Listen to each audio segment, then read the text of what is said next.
it just, something weird happened with my screen. Should I see if I can share mine? That would be wonderful. Yes.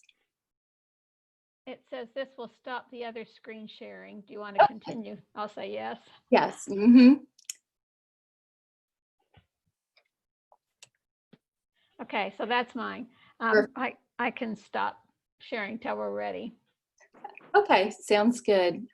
Hi, Vi. Hi, How are you? fine, thank you. Oh, good. Thanks for joining us again tonight. Okay, I'm enjoying the meetings, thanks. Oh, you're welcome. Now, Isabel, you're a neighbor of Susie's, aren't you? Yes, I live right next door to her. Oh, great. That's good. Yeah, I was glad when she mentioned, she said, yeah, I think maybe Isabel might be willing to speak, so appreciate it. And are you doing something for LLI? This coming fall? Something called Getting Your Ducks in a Row.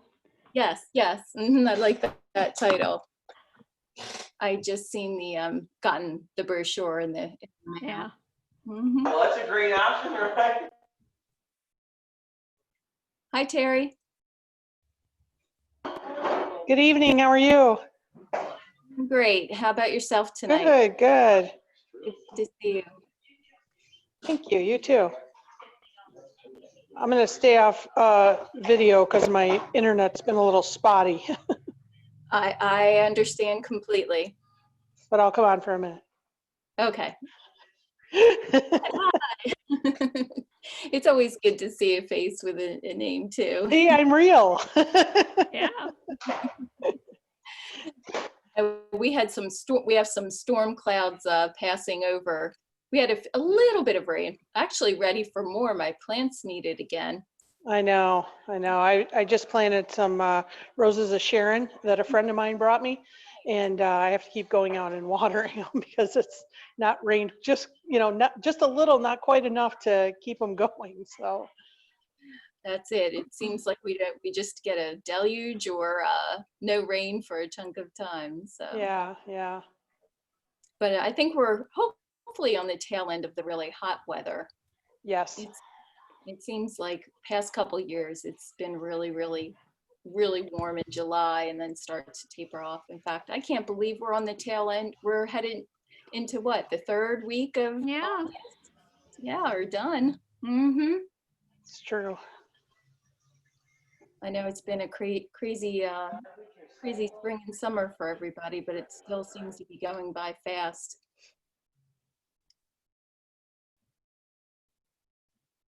Now, how long have you been speaking on this topic, Isabel? Well, I belong to the Funeral Consumers Alliance, and this is just one of the programs that we do, but I guess this one maybe 10 years or so. There's growing interest in ecology and what we can do to live greener.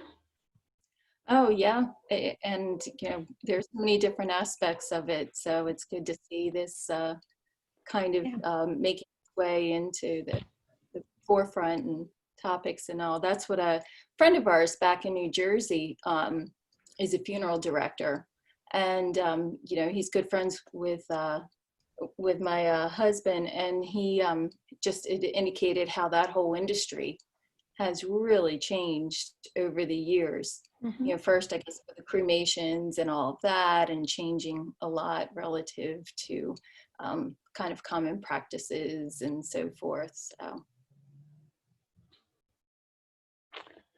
well, we try to advocate for consumers, so that's good. Our mission. Yeah. Now, how long have you and Susie lived next to each other? I've lived here for about 25 years, and I suppose they've lived here for maybe 10. Okay. So maybe not, maybe 7. It's hard for me to keep track of time nowadays. But they're good neighbors. Yeah, that's good. I mean, this whole area, I moved from southern New Jersey 4 years ago, and just love it here in Blacksburg. Went to Virginia Tech, so it drew me back. The mountains did. It's been great, and everybody's just so friendly, and it's refreshing. Yeah, I like it here too. Mm-hmm. Even with pursuing some speakers for our series, it's just been nice because everybody's been receptive and open and willing to kind of donate their time and share kind of their passion and information that they have. So Good. yeah, just keep trying to look at alternatives to live sessions and live speakers. So, yeah, I know that's what LLI has had to do. I know for last semester. Well, of course, face-to-face is better, but this is better than nothing, so. And the technology, I think, has just gotten so much improved as far as internet connections and digital and so forth. So that's always helpful. Now, are either you or your husband affiliated with Virginia Tech? Well, my husband was, he's dead, but Sorry to hear that's that. he lived a good long life, and he retired, and after, I think he was retired for about 20 years before he died. So, he Oh, good. said, okay. Got to enjoy some retirement. Did he teach at Virginia Tech? Yes, he taught electrical and computer engineering. Okay. How about you? Are you affiliated with Tech? Right now, we have a business at the Corporate Research Center.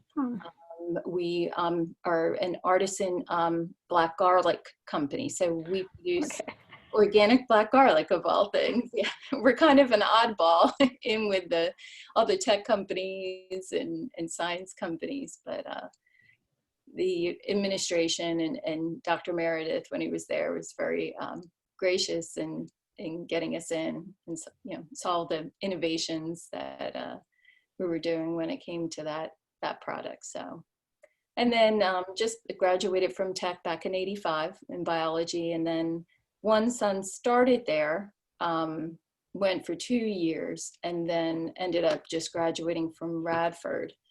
But then our youngest just graduated from Virginia Tech in environmental resource management. So. Well, I'm glad they've graduated and are not having to face the COVID problem of being a student. Yeah, I feel for the parents and freshmen that are coming up in this year, and just enough anxiety as it is, and then just to have all the new procedures and questions around that, it makes it challenging, to say the least. There's your neighbor. Yeah, hi neighbor. Hi neighbors. That's great. How are you doing tonight, Susie? How am I doing? I'm doing well, thank you. Good. Yes. I guess you can see. I broke my collarbone. Oh no. Oh, really, Susie? And so that's why you see this funny thing here. But yeah, how did you do that? I was gardening and I tripped on a little fence, not seeing it, and went flying downhill, which didn't help. So anyway, that was about three plus weeks ago. I'm doing fine, but it doesn't like to be touched. So that I wear, therefore that shows. So there you are. Anyway. Well, I'm glad to hear you healing well. Yeah, I'm told that collarbones are the least painful of breaks. And I must say this hasn't been terrible. Oh, good. Although I had to wait 5 days to have the surgery, and that was a little tricky. I can imagine. Yeah. So they actually, okay, I didn't know if you would have surgery or not for that, so they can go ahead. Yes, if I were 12 years old, they would not. But I had about an inch between the bones, so they had to kind of put it back together. Oh, Go any more details. no. My husband had a broken tailbone a few years ago. And that Elbow? was tailbone. Yeah. Back? Yeah. Ooh, Mhm. ouch. Yeah, and that was, yeah, very painful, but they can't, it just has to heal on its own. Well, we'll give another minute or so to go ahead and see if we have anybody else coming in. Sometimes with technology and Zoom and everything, folks are taking a minute and so to connect, so. I see that you're giving another talk for LLI, Isabel. Yeah, that one is going to be 4 sessions of an hour and a half each. So, you know, it'll Wow. be different stuff. I mean, Yeah. some of the stuff I'll talk about tonight, we'll talk about in the class, but you know. What's the name of your class? It's called Getting Your Ducks in a Row. Okay, you've done that before, haven't you? Yeah, I think this is the 4th time. Wow, But must be popular. enough people sign up for it, so they keep asking us to do it. So, Well, that's wonderful. That's That shows it needed good information. and of course, I don't mind if there are 4 interested people. That's good enough for me. You do what you want to do. If you want me to start, I will, and if you want to just wait a while, that's okay too. Okay, well, we could go ahead and get started, and thank you for agreeing to allow us to record as well. So I know that there have been members that have been asking about the recordings for the different speakers we've had. It's always difficult to find kind of that right time and date and everything like that, to get people to jump on. So yeah, I think with that, we'll go ahead and get started. And thank you, Isabel, for being here tonight to talk to us about going out green. I'll let you go ahead and maybe give us more information about yourself and then about the program. Well, I'm really, glad to have this opportunity because as I was saying, I work with the Funeral Consumers Alliance, and we advocate for consumers. And one of the ways we are able to get our message out is to talk to people. So we're always glad to talk to groups large or small. And I think I told Susie the smallest group we've ever spoken to was 2. The largest group was about 350. So, whatever it is, we're just glad to have the opportunity. So I appreciate this. And I am going to share my screen. But before I do that, I was going to say it depended on how many people were going to be here. But since we're such a small group, I think if you have questions, if you just want to, go like this, maybe I can see it or someone else can get my attention. Because, if there's a large group, it's often helpful to put things in the chat. But, we're small, so we can try that. Now, you may not have any questions, but if you do, see, I got to get back here and share my screen first. If you do, I don't mind stopping and talking about what you want or elaborating on things. I'm going to. So, I can see all of you down on my screen. So I think if you wave or just start talking, that will get my attention, and I'll try to answer your questions, because what I want to talk about tonight is going out green and talking about some eco-friendly choices that you may not have thought about before. And just to have us remember that death can create new life. So you can look at your final footprint and see what you can do to reduce that, even in death. So in the United States, we have to think about what do we do with the body at the time of death. And what if we thought of death and bodies in a different way?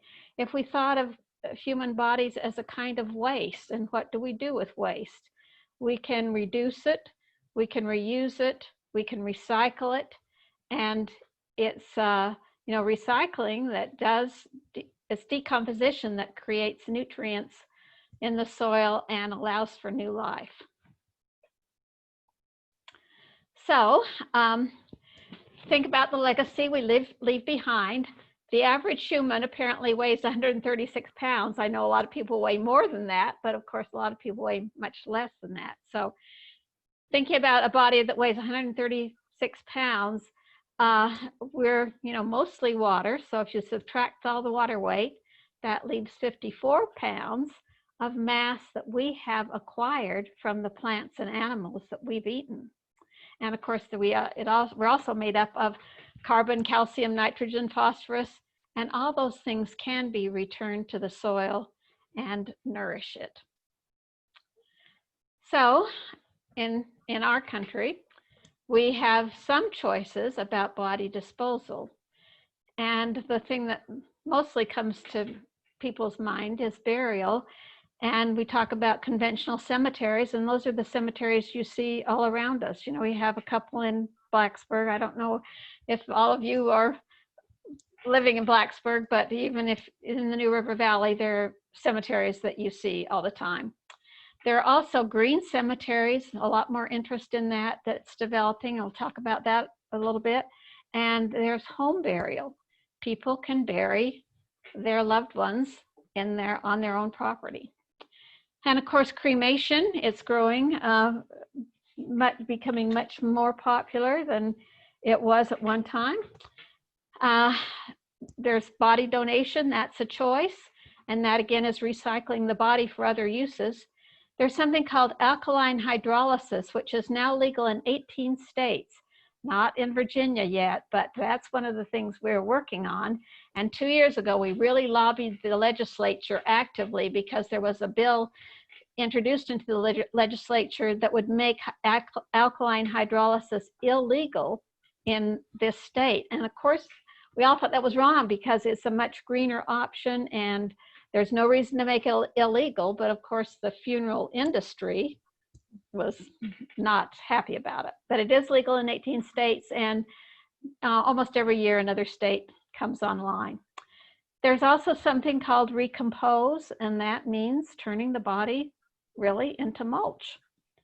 And there's something now called cremation or permission. It's not legal or available any place in the world right now. It's being tested in Sweden, and it was developed in Sweden. So let's think about what's buried. What do we bury with our loved ones every time someone is buried in a conventional cemetery? Isabel, I have a real quick question. Sure. And that is, the home burial is legal in Virginia. Yes, it's legal in all but I think 4 states. Almost all states it is legal. So it's certainly legal in Virginia. And in Montgomery County, there are no restrictions. No restrictions in Floyd, Giles, Pulaski, a minor restrictions in Montgomery County, but it's easy to do it. And Okay, I'll go into that a little bit later, but glad you brought that up. So anyway, you can see the stuff that we bury all the time, every year. I mean, gallons of embalming fluid, that's enough to fill 8 Olympic-sized swimming pools. We bury all this board feet, that's enough to build 1,800 single-family homes every year. And we bury enough metal to build a Golden Gate Bridge. So, we just bury all these things. And that makes our cemeteries really biological deserts. They're like golf courses. They are maintained with lots of fertilizer, lots of water, and it means that the insects and native plants and the biodiversity really doesn't exist in one of these conventional cemeteries because they have beautiful green lawns. So what are some greener options that you might choose? For instance, you don't have to embalm a body. There are only 4 states in the country that require embalming. So if you don't embalm a body, that means that formaldehyde is very toxic. And if you, in our area, all the funeral homes will require embalming if you have a public viewing. But you don't have to have the body. You can have a visitation where friends and family come to call and just have a picture, sitting on a table with flowers or something like that. So you can also choose for no casket at all, or a biodegradable casket, or a shroud. And all the cemeteries around here require grave liners, and that's either a cement box or a box that's made out of fiberglass. And that's really to keep the ground from sinking as the body decomposes. And so it makes the lawn easier to mow with their big tractors. But you can ask for the vault to be placed if you don't want a casket, or if you still want to be closer to the earth, because that's where decomposition takes place. And it's the decomposition that allows these nutrients to go back into the soil. You can request a Jewish or a Muslim burial, because all the funeral homes know what that means. And that means burying a body right away without embalming. And if the cemeteries require these vaults, they bury them upside down. So it's a box, a cement box, and it has a lid, and you put the casket in and then put the lid on the top. So there's a cement lid, and that's easy for the tractors to run over and mow the lawn. But you can bury the box upside down with no lid, and then the body is, is right there next to the ground, next to the soil. And it still allows for the lawn maintenance people to ride their tractors. And cremation is growing in popularity, as you all know. So, but even though cremation has a lot of positive things going for it, because it means not that toxic stuff is not put into the ground, but it does require a lot of natural energy, because cremation is, the retorts are heated to very high degree, and it means that it's done either by oil or natural gas. The crematories around here use natural gas, but it sends all these pounds of CO2 into the atmosphere. So it's just really takes a lot of energy. And it does release some poisonous gases, something like mercury, that's from tooth fillings. So there are some things that aren't quite as attractive to cremation, but it certainly is growing in popularity. And it seems to be that in just a few years, it will be much more popular than burial. The 4 states that have the most cremation are all in, they're Nevada, Washington, Oregon, Montana, New Hampshire. Nevada has 80%. 80% of those, the people that die in Nevada are cremated. The 5 lowest ranking states are all in the South, and they are Mississippi, Alabama, Kentucky, Louisiana, and Tennessee. For instance, in Mississippi, only 26% of people are cremated. So a big difference. But I'll just share this chart with you. This is a chart of megajoules, and megajoules is a way to, it's an accounting of the energy that is used. And this chart, it shows the stippled part of the graph, shows what is used for the vault. That's a cement vault. And the blue part of the graph is then what the megajoules that are used for a stainless steel coffin on the left, and then a copper coffin takes a little fewer megajoules. A pine coffin, you can see it's much less. A cotton shroud is practically nothing, but cremation takes a lot of energy. So just something, just something to think about. I'll tell you that, for instance, cremation, the retort has to be heated to between 1400 and 2100 degrees Fahrenheit. And the energy that it takes, you could drive a car for almost 5,000 miles. Can you define what the megajoules, what kind of measure that is? It's a measure of energy. Okay, that's good So, enough. and the energy it takes to produce. So I like this is the energy it takes to produce a stainless steel coffin and a cement vault. Uh-huh. Okay. versus the energy it takes to produce a cotton shroud Mm-hmm. or cremation. But that's just energy. So I don't want you to think, oh no, cremation's bad, because it's in lots of ways it's better than our conventional burial, because you're not putting that stuff into the ground. And you're not endangering the embalmers. Embalmers have the highest rate of cancer of any profession in the United States. Oh. So just want to talk a little bit about some new technologies and new consumer products that will give you an idea of some greener choices that are available besides just no embalming.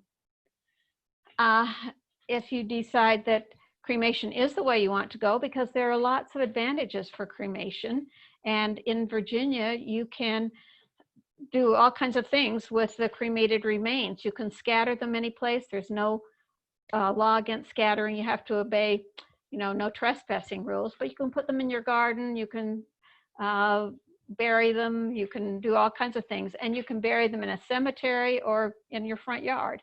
And so if you want to bury something, funeral homes want to sell you urns that are made out of granite, and of course the cemetery will say they're going to sell you one of these vaults. They're smaller vaults, but they still want to have it so the lawn can be mowed. They don't want to have any kind of dip. But there are plenty of eco-friendly containers for ashes, and this is just one of the ones. I think it's pretty. It's made out of handmade paper, and it's overlaid with silk, and it's biodegradable. So you put the ashes in, you can bury it, and it will all decompose in just a few months. Or would you like to be a tree? The one on the left is a BIOS urn, and that's a biodegradable container. It's made out of cornstarch, and you can choose the kind of tree you want. They will bury the seed at the top, and then the seed gets its nourishment as the bio container decomposes. It gives nourishment to the seed, and you get to be a tree. The one on the right is a little bit different. It's made out of a coconut shell, so of course it's biodegradable too. And that white collar is ceramic, and it can be embossed or engraved, so you can put, a name or a date or something like that. You bury it down, and then the ceramic collar is flush with the earth, and then the tree or the bush comes out. You can be made into a coral reef. The cremated remains, the ashes, are made into these structures, and then it's home for the coral like that kind of structure to build their, little coral little animals. It takes about 6 packages of ashes to make one of those frames. So you see the man with the frame. It takes about 6 ashes to make that. In there. It's available in New Jersey and Florida, and Hawaii is trying to get it authorized. And we have, of course, the names of these companies. If you care, we can always let people know. I mentioned this alkaline hydrolysis earlier, and that's something that is available in 18 states. And I wish it were available in Virginia, and I think it will be someday, but Virginia's hardly ever on the cusp of new technology. So what this is if you can think of something like a big pressure cooker, or even, a deep fat fryer, that tube, you can see that's kind of a mesh tube. The body goes in there, and then it's slid into into a bigger tube, which is like the pressure cooker. And we're getting somebody joining us that is filled with water and lye. So you can kind of think of it. And I wanted to stop a minute and say this is Sandy Schladecker who is joining us, and she's the president of our board. So Great. hi, Sandy. So she can chime in too, because she and I often do these programs together. Anyway, it takes, I think, about 4 pounds of lye and 92 gallons of water. So that's a lot of water. But What it does, it takes much less energy because the water is heated under pressure. As I said, it's like a pressure cooker, and it just needs to be heated to about 340 degrees. And it takes about 3 hours to really dissolve the body. And just what is left are bone fragments. And really that's what's left after cremation, bone fragments. And then the fragments are ground up. So we call them ashes, but really they're not ashes, they're bone fragments. Same with this, it dissolves the body, leaves bone fragments that can be ground up. And so you end up with the same sort of ashes. And the effluent is really no longer toxic or, it's not the lye mixture, and it can be flushed down a city sewer system and go into the treatment plant without any problem. So it's really much cleaner than cremation, takes less energy, and sometimes people call it green cremation or water cremation. Alkaline hydrolysis is the, I think, the most known term. Sometimes it's called resomation too.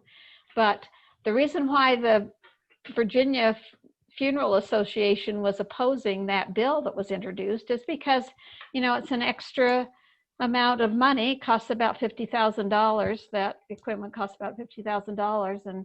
And funeral homes, if they have crematories, they're happy with what they have. They don't want to have to invest that. So, and some people are horrified at that, but really it's been around for a long time. The Mayo Clinic has used it for about 100 years. That's how they have disposed of their cadavers. And it's been used for many years to dispose of large farm animals. So the technique has been around for a while, but just recently has become popular for the disposal of humans. So here's more about, you can see another view of alkaline hydrolysis, and just what I said, no airborne emissions like cremation, uses less energy, and the downside is that last thing, to produce alkali takes energy. So that's, there are always these trade-offs, but in balance, it is much less energy sucking than cremation.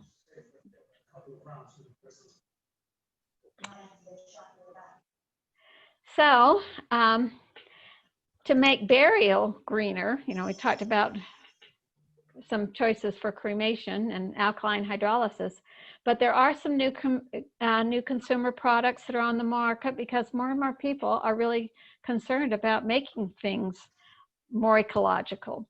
And as we said, it's death that creates life, and it's decomposition that creates a nutrient-rich soil. It's the aerobic bacteria that does the job, and the aerobic bacteria lives between 2 and, well, they live close to the surface, as far down as about 3.5 feet. So when we bury people 6 feet, that's where the anaerobic bacteria live. Now they still work for decomposition, but takes much longer. So think of that. And let's see.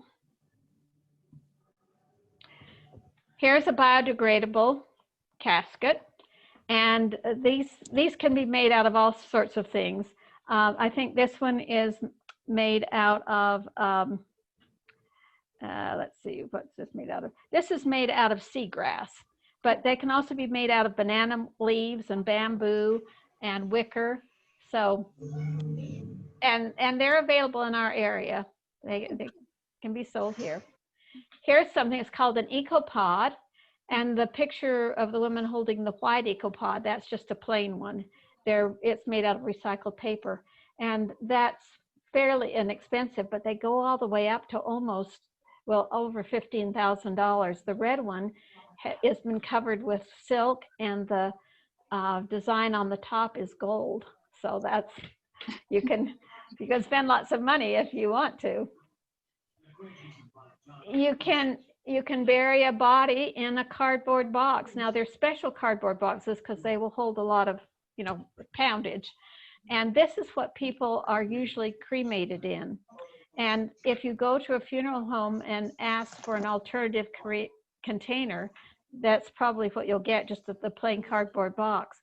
But you can order decorated boxes, or you can use the plain box and have grandchildren take their magic markers and decorate the box. And a lot of families find that that is comforting. This is an example of a shroud. All these things are available online. This is a felt shroud, but again, that's biodegradable. And this one's just a plain linen one. And again, you can see the white ribbon on the left-hand side. That's really not a ribbon, it's handles. The shroud can be tied up around the body, and then there are handles to lower the body into the grave. Or you can make something like this, which was a plain, you know, a plain wood biodegradable casket that you can use as a bookcase until you're ready to use it as a casket. So you can see the handles on the side, and there's also, we have plans for that. You can get it online, but you know, we have plans that we can share. And we had neighbors that had cats. For some reason, we went into their open garage. Oh my God. I don't know, I'm getting some feedback from something. I know. Well, anyway, there are also things like similar to this that are coffee tables and entertainment centers that you can use for one function until you're ready to use it in death. Here is a green hearse. Now, the United Kingdom is far ahead of us with green alternatives. So this is a British picture. I'm not aware that it's something like this is used in the United States, but it's pretty common there. I want to tell you about green burial. That is becoming more and more popular. And we have 4 right now in Virginia. And we have a group of people that are working really hard in Floyd to get one. But I'll tell you about the 4 that we have in Virginia. One's called Duck Run Cemetery. It's just outside of Harrisonburg. It was once a dairy farm, so you know it's a pretty nice space, expanse. And green cemeteries don't allow any kind of embalming. They want biodegradable containers or no container, just laying the body in, wrapped in a shroud or nothing. And the markers are either field stone or wood. They're none of these traditional bronze or granite markers. The one that's closest to us is Forest Rest, and it's in Boone's Mill. It's just right outside of Roanoke. They're always glad for people to come visit. And then there's one, these are pictures of the cemetery in Boone's Mill, just so you can see. You can see on the left the mound. That's a grave that was dug, I think about, I think he told me it was 2 months old. So the arrows, those lines on the top line, you can see it goes from the mound, and then on the right, it shows insect holes, because you can see the insects are already there doing their job. And because, you know, it's not just insects, it's all kinds of life live in the soil that work on that decomposition. The bottom arrow shows you that already an oak tree has grown. Now that wasn't planted, that's come from the rest of the forest around. So right away, green burial, things return to nature. There's one in Lexington, it's called the Meadow, and it's a big expanse of meadow, and then part of it was once an orchard, so there are trees and meadow, and it's been given an award by the Rockbridge Conservation Council, because a lot of these green cemeteries are also ways to preserve land. And the 4th one is one just outside of Berryville, and it is owned and operated by the Cistercian monks. And so that's another choice. But I wanted to tell you more about this group in Floyd because they're really working hard, and they've just gotten their nonprofit status. So they are looking for land. They haven't bought any land yet, but they have several possibilities. They're mostly looking for volunteers and for contributions. So if you're interested in that, I can send you that information too, because they're an energized group. And they're looking for land that will conserve and restore the earth. And they want to make it a place that will invite the community for picnics and walking and, you know, make it sort of a park.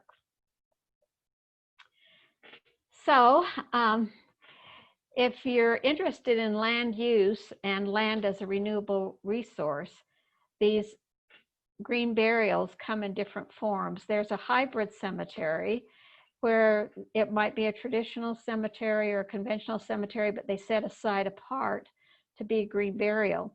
And our Funeral Consumers Alliance has tried for many years, more than 10 years, to try to get the Blacksburg town cemetery, it's called Westview, to set aside a part for green burial. That has fallen on deaf ears, but it's not that we're going to give up. We'll keep on trying, but it doesn't look hopeful there. And the cemetery on the north end of Main Street, it's a commercial cemetery. They have a spot that's set aside for Jewish burial, which really is fairly green, but you have to belong to the Jewish Community Center, so it's really not open to the public. So that's a hybrid cemetery where they do the conventional way, but they have a section set aside for green burial. Then the natural cemeteries are what we've just been talking about. There's conservation burial grounds that really are set up to protect wildlife. Some states allow their state parks to have green burials. Not in Virginia, but you can think, would it be nice to be buried like Clear Lake State Park? There are some places that would lend themselves to them. And land trusts in many states are really interested in preserving land and also allowing green burials. So there's a few more new technologies and consumer products that you might be interested in. These are things that are not, well, not quite ready to go commercial, but let's see. I don't want to do that. This is called Recompose, and it's in Seattle, Washington. This is an architecture drawing, a rendition. So it's not just this last week, the woman who was all set to go with this, she got the final approval in January 1st, and then COVID hit. And so she had this big warehouse to make it set up like you see in this picture, and then couldn't make the rent in July. So she's had to move to a smaller place, but is not giving up. And you can see down on the bottom right-hand corner, what this is a way to decompose the body. And these cylinders are like the black thing that you see at the bottom of the screen. And what she does is put an unembalmed body there, and it's filled with organic material, wood chips, straw, and alfalfa. And it's then heated for 72 hours at 130 degrees. And what that does is that kills off all the pathogens. And then it's just left to be like a compost pile. And if you've had a compost pile, you know how warm it gets as things decompose.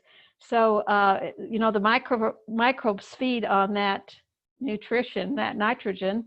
And so in the end, after 30 days, you get a cubic yard of compost. And I'll tell you that instead, a traditional burial will send 350 kilograms of CO2 into the air. And this process makes a negative 864 kilograms. So it's only legal in 2 places. Washington was the first that allowed it, and it's really not commercial yet, but she has the equipment and she has backers, so I hope it will go okay. And a few months ago, California passed a law saying it would be all right. It hasn't started in California yet, but I think this is something that will catch on in other places. Here's something, a new technology, again, not really commercially available yet, but it's a mushroom suit. It's made out of organic cotton, and those white things are the mycelium of mushroom. And it's a special kind of mushroom that is supposed to detoxify as the whole thing decomposes. This is something called the Capsula Mundi. It's available here, but I don't know that it's used. It's fairly popular in Italy. And you can see these pods. The body is buried in a fetal position. The reason why, I think one of the reasons why it hasn't really caught on here is, first of all, the body has to be buried at fairly deep, deeper than green burial, than the green cemeteries would allow. And then as a tree is planted on the top, and the decomposition then gives nourishment to the tree. So, So here this is some of the ads from the company. You know, you can hug a tree and say, "I love you, Grandpa." Another thing that isn't available yet any place, but is still being worked on, it's called permission or cryomation. And what it is it's like freeze drying. And it's used liquid nitrogen. The body's dipped in liquid nitrogen. And then all the liquid is evaporated, and then it's shaken. So if you can think of freeze-dried coffee, how that is in grounds, or sometimes spices, you know, you can get freeze-dried parsley and things like that. So the technique, it's the same kind of technique. And once it's done and the metal is separated, you know, metal from fillings or hips or, you know, artificial knees, whatever, then it can be used as compost. And another green alternative, because it's recycling, is body donation. And in Virginia, you can't just give your body, say, to UVA or to VCOM. All of the institutions of higher learning that need bodies for their study or their students, all those bodies go through the Virginia State Anatomical Division, and then they send out the bodies to the schools. But if you're going to, if you're interested in body donation, you always need a plan B. They don't always need bodies, and there are some restrictions. And so you may have all the good intentions of donating your body, but if it's the wrong time of year, because they don't always need bodies all the time, they tend to need them at the first of each semester, and they don't always, you know, they can't always use your body. There are some commercial companies that need bodies, and what people need to understand about that, both the commercial companies and the State Anatomical Division use the bodies for scientific study, and then the body is cremated and the ashes are returned to the family. But these commercial companies, what they do is dismember the body and sell the parts. And that sounds gruesome to a lot of people, but you need to realize that, again, it's used for scientific study. Orthopedic surgeons buy hips and knees and elbows and shoulders. Plastic surgeons buy heads. The Army buys lots of heads and feet. They buy heads to test helmets. They buy legs and feet to test combat boots. So they're used for study, but you know, families need to know what's really going to happen. And also, when you get ashes back, even though they say those are your ashes, your loved one's ashes, they don't keep the same. They don't keep track the same way that the State Anatomical Division does. So as I said, you always need that plan B. So just to kind of recap, what can we do?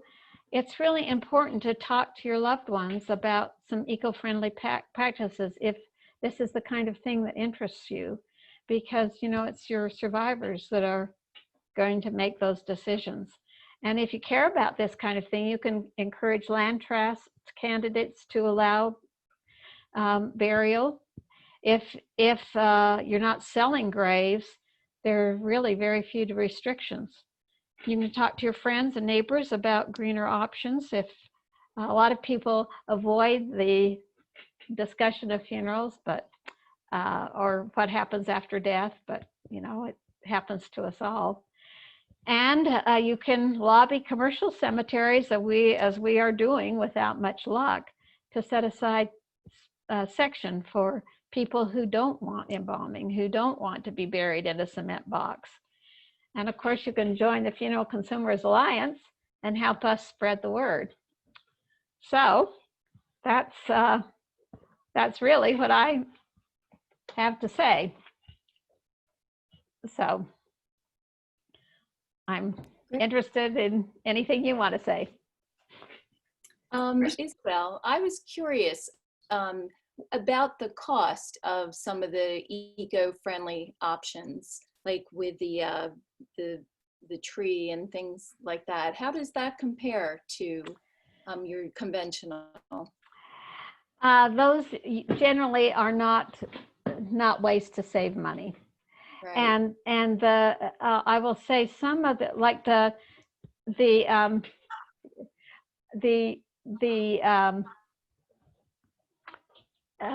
meadow, the one outside of Lexington, has some different choices, and they are fairly inexpensive. Most cemetery plots around here cost around $3,000, and the one outside of in Boone's Mill costs about that too. But you save money if you don't have to buy a casket, and you don't have to pay for embalming, because traditional funerals cost about $10,000 at the average. Mm-hmm. So you're saving money that way. But the one in the Meadow in Lexington, I think, has a plan that is the only one I know about in Virginia, and that is if you can get a cheaper plot if you agree that in 50 years your plot can be reused. And of course, that's done a lot in Europe, where they are shorter on space. But after 50 years, there usually aren't many descendants who will come and visit the grave. And of course, after 50 years, it's all gone anyway. Yeah. So if you don't like that, the Meadow will also sell you a place where you won't be disturbed, but for less money you can have it. So yeah. Go ahead. Well, I guess that's, I'm going to say there are ways to save money, but generally it's not any less expensive. And that alkaline hydrolysis costs about the same as cremation in the places in the 18 states where it's used and available. But it's, a greener alternative. How much is a cremation? Well, cremation here in our area ranges from $1,200 to over almost $4,000. That's for the very same service. Huh? And one of the things we do, we try to provide information to families so they will know, because the funeral homes that have their own crematories charge more than the funeral homes that don't have any crematories, because they all offer cremation. The ones without crematories then contract with those that have crematories, and they still charge less. Hmm. So that's why it really helps to be an informed consumer, and that's our job, is to try to help people understand their choices and know what's available and what their rights are. Mm-hmm. Do they have what kind of walls that you can put cremated bodies in? I mean, some cemeteries have that. Kind of like a little box.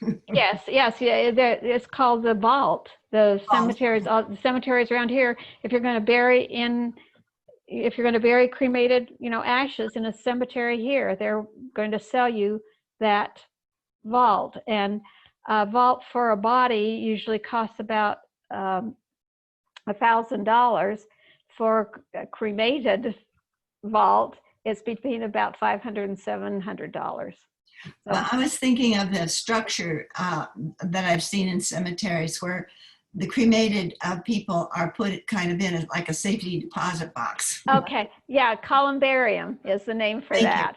Yeah, and the one outside of Boone's Mill, I told you it's right next. In fact, the man that owns the conventional cemetery, and it's a great big cemetery with, all the gravestones that looks just like an ordinary cemetery. He also has a big columbarium. I mean, it's beautiful. You go inside, it's like a chapel, and then there all sides are these spaces for ashes or bodies. So he has both spaces for ashes and spaces for bodies.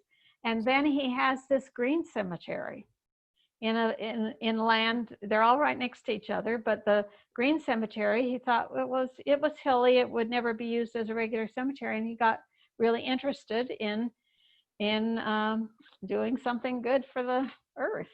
Wonderful. So he's committed. Very good. Thank you. Yeah. Well, that gives us lots to think about. Yeah. And our families. It'd be nice to share your video with our families. It's really important to have the conversation because Americans somehow, they avoid that. They think it's children, even grown children say, I don't want to talk about it, Mom, you're okay. And if you're talking to your own parents, it seems disrespectful to try to bring up, their death when they're not dead yet. So, yeah. So we avoid that conversation. It's really important to have. We buried our mother and mother-in-law. They were cremated, but I went to I think Pier 1 or some place like that and got a very nice little jar and put their remains in there and then put it in the earth versus the things they offered, which were very expensive. So, yeah, good for you. That's what we tell people. You can go to Target or, Pier 1 is closed, but we often whatever. we often told people to go to Pier 1 because they had nice boxes and jars and things. And so you can get something nice at Target for $35 and it's $350 from a funeral home. Right, exactly. So I figured they wouldn't mind. Yeah. And of course you can bury ashes just in your yard without anything. But if you sell your house, then you need to take them with you. Well, that's it. No, if you dug them up, they wouldn't be there because they disappear pretty quickly. In a ceramic jar. No, in a ceramic jar, they wouldn't. No. So I guess you could dig them up and take it with you. If you know where they are, you can dig them up and try that. But you said you put them into a columbarium, didn't you? Or did you put them in the ground? Yes, we did. We at a site next to their husbands. Okay. Who were traditionally buried. Yeah. So it's in a cemetery. Okay. Cemetery. My first husband was cremated and I buried his ashes in the house that he loved. I put some in the ground. I spread some around a tree that he liked, and I put some in the city park too. So, and then I sent some to a brother who lived in Washington, the state of Washington, because you can send ashes through the mail. Okay, that's good to know. Yeah, there are special boxes. The U.S. Post Office does that. FedEx and UPS won't take ashes, but Post Office will. Are some of the options that you talked about similar, like I could go to a funeral home and plan the whole thing out now and have it prepaid for, are some of the options that you discussed, do they have that available? Well, first of all, we always tell people we don't recommend prepaying. Planning is really good. You can pre-plan, and every funeral home loves to keep your plans on file, so they'll do that for free. But some of the things I talked about, you can have funeral homes here will, I think, can get those caskets that are biodegradable. And for instance, McCoy has buried people in our Westview Cemetery without a casket. They tell me they've done that. That you still have to buy the vault, but they will do that. So they're more and more are becoming aware of what consumers are wanting. Does that answer your question? Yeah, that is interesting that you say to not prepay, because so many people do that, you know, in an effort to save their family and kids from having to worry about it. But I guess that's a really good point, because I mean, funeral homes may go out of business, or, you know, All kinds of reasons not to prepay. We say it only makes sense if you're in hospice, if death is imminent, you know, and it is for some people. If you're 98 years old, it might make sense. If you're trying to spend down for Medicaid, you can spend down to $10,000. So then you have $10,000 that you can use for death expenses. But other than that, AARP, Consumer Reports, they all say don't prepay for a funeral. They often cite Funeral Consumers Alliance as the place to go for information, because you wouldn't pay for a TV and pick it up 10 years later. You wouldn't prepay for a car and pick it up 3 years later. It just doesn't make any sense. It does make sense to decide about, you know, what you want and about how much would it cost, and then set aside that money that you can control, and hope that you know, the interest that it will accrue will take care of the prices. Because you're exactly right, funeral homes go out of business all the time. They're bought up by big conglomerate organizations, and if you die away from home, your prepaid plan might not work. So there are lots of reasons that it's not a good idea, but lots of people do it. So I also wanted to thank you for your advice, because my aunt has, her desire is to donate, and she's picked out the company or whatever, you know, whatever you want to refer to it as. But so I appreciate your advice saying have a backup, because they may not always take the body. So, you know, as soon as I see her again, I'm going to mention that to her and just say, okay, what's the backup? does she live in Virginia?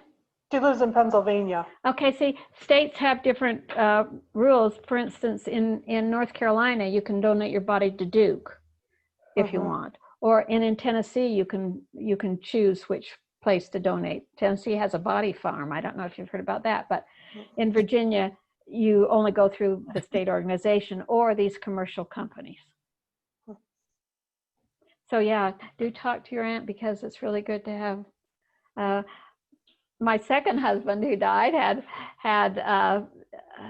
was going to donate his body. He did donate his brain, and that was harvested 6 hours after he died. And then he had donated his body to one of these commercial companies, but they didn't need him. They said he didn't qualify for any of their research going on now. And now, you know, that federal funding has been cut back for a lot of research things. There's not the same need for bodies that there once was. Interesting. Thank you so much for presenting. I mean, I've learned a lot from this. I don't know about the other ladies. It's been enlightening. Well, I think it's such a subject that's not touched by so many people. Yeah. We have a weird idea about death. As you said, Isabel, everybody's going to go there. Yeah. My father used to call cemeteries marble orchards as we would pass them. None, doesn't grow much. Yeah.